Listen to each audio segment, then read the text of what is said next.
What's up everyone, welcome back to One Strange Adventure and welcome to the next video. Today we're going to do some more RV tips and tricks, and today we're actually going to be showing you guys how we hook up our water system and our sewage when we get to the campsite. We actually have purchased a few things that make it really easy, and I wanted to share that with you. Just in case you're getting ready to start out or you're looking for some upgrades to make your life a little easier while on the road. All right, let's get going.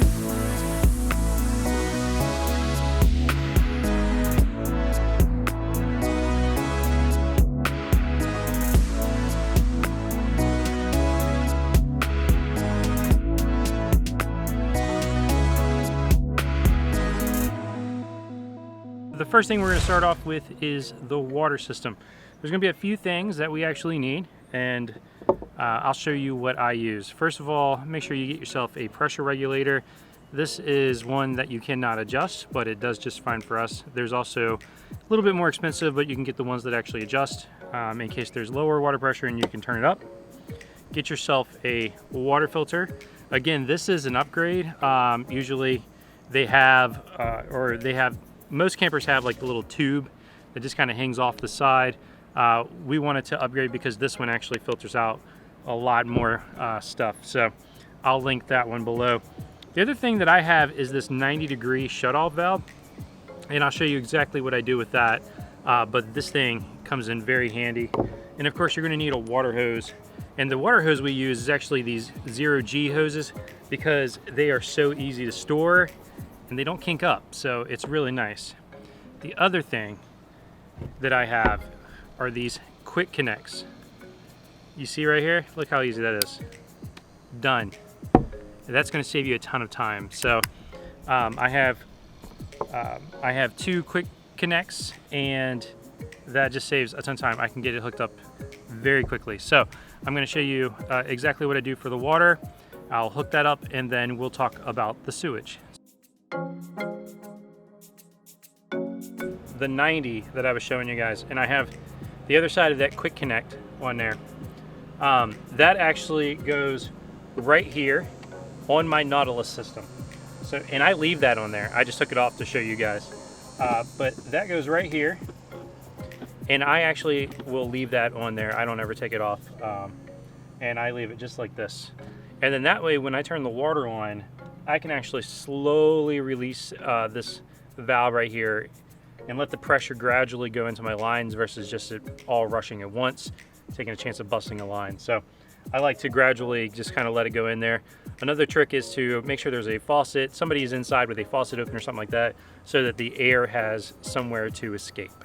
Now the next thing that goes in here, and since I have this quick connect already added to the 90-degree, it's super easy to actually hook up my water filter. So that's actually the next thing that I do, is I just pop the water filter right here onto this 90-degree valve, and then we're ready for the next step. Okay, so the next step is actually connecting the water hose. You see there's a yellow quick connect here, there is a yellow quick connect here, and so the hose just clicks right into the water filter, and then that part is done. So as you can see, in a matter of seconds, maybe a minute, I have everything connected here. My hose is ran down through the bottom of my wet bay, and time to put the hose on the faucet. All right, so that's about it. That's all I do for my water system. I've got my pressure regulator right here between the hose and the spigot. I've got my hose connected to a quick connect that goes right into my filter. Quick connects on the other side that goes into a 90-degree shutoff valve. Turn the water on and you're done. It's that easy. All right, let's talk about the sewage. So the next thing we're going to talk about is hooking your sewer up. First of all, get you a pair of nice gloves, because I've seen people actually doing this without gloves, and that's just nasty. So put some gloves on. You're going to need your sewer hose. You're going to need the piece that actually screws into the septic at the campsite. Make sure you have yourself a clear like 90, and I'll show you why in just a minute. And if you have a black tank flush, get a separate hose. Don't use the same hose you're using for drinking water, please. All right, that's really all you need to get started. So I'm going to show you exactly what I do to hook everything up. Okay guys, I start off with a clear 90 right off of the camper, because when I'm flushing the black tank, I want to be able to see when it starts coming out clear, so I know if it is clean or not.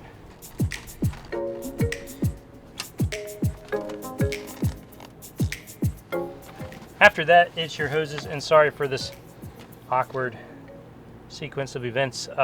There's a huge puddle of water right here. But next is just your hose that goes on the bottom of your clear 90. And also, I put a check valve here, or a gate valve, because it just gives me a little more confidence that it's not going to leak. So there's actually, I now have 2 valves I have to pull in order to empty my black tank. Next step is just to remove the cap of wherever the sewage is, and that's where this is going to come in. There's different sizes here, and that's why this has 3 rings to fit various sizes, so it's more of a universal. So you can see that one. This entrance is actually, or the hole is actually the largest one. So I'm going to install that. I'm going to put my sewage hose on there, and I'm done. My sewage is hooked up. I want to show you guys one more thing though. The last thing I wanted to show you was, you can see the hose is just sitting on the ground. You can carry a bunch of extra stuff with you. You know, the things that actually lift the hose, because it's all gravity fed, so you want the hose to be slanted. But I have found that it does fine actually sitting on the ground. It's nice to have, it's not a necessity. So if you're crunched for space, you know, that's something that you can consider. I have found that it flows just fine, as long as it's not too much of a rise at the end. And then when I'm done, I just, you know, walk the hose that way so that anything that's remaining just goes right into the pipe. So it's not that difficult, and I haven't really missed it. Mine, I had one, it actually broke, and I just figured I tried without it, and I haven't missed it. So it's actually, I've come to find that it's not a necessity. It is a really nice to have though. All right, well, I hope you've enjoyed this video. I hope you found it helpful, showing you guys exactly how I set up my water, how I set up my sewage. It's really pretty easy when you get the right tools and you have things that make your job and make your life a little bit easier. And again, they save some time, they save some space, and it's great. I spend less time out here setting things up and more time enjoying the campgrounds. So I hope you liked this video. If you did, make sure you smash that like button. If you're not already subscribed, please do so. It is very much appreciated. Ring the little bell, and until the next strange adventure, keep making your own.